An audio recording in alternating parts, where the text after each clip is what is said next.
You're taking some bullets there broadside with some of the Syracuse comments. How you hanging?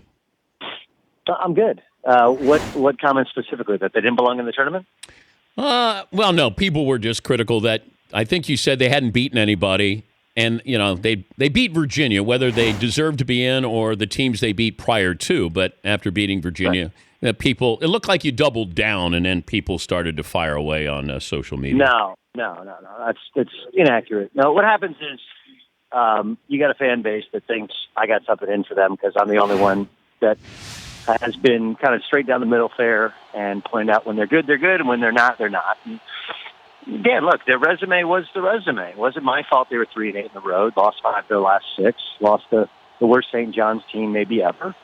And they got a stay of execution and got to play in the NCAA tournament, beat a Dayton team, which, by the way, after saying they didn't belong in the tournament because of matchups, they won the game, and I thought they would, and I picked them on Selection Sunday. They benefited from Michigan State spitting up on themselves and losing the middle, and then won 2 more games. And what they did to come back from that, I mean, look, Gonzaga and Virginia, massive choke jobs, but the fact that Syracuse was able to engineer both comebacks is fantastic stuff. So I don't want it to take away from the kids and the team. The kids and the team found a way to win games that they probably shouldn't have and couldn't have in any other. But that's what makes the tournament great. It makes it a terrible way to select who the champion is, who your best team is, but it makes the tournament great because from the VCU, who probably shouldn't have been in, George Mason shouldn't have been in the tournament the year they went on a run, to a Syracuse. You get an opportunity, the bracket opens up for you, and then you get a chance to take on, in this case, a conference foe who you had seen, who you hadn't beaten, and you come from 16 down the second half.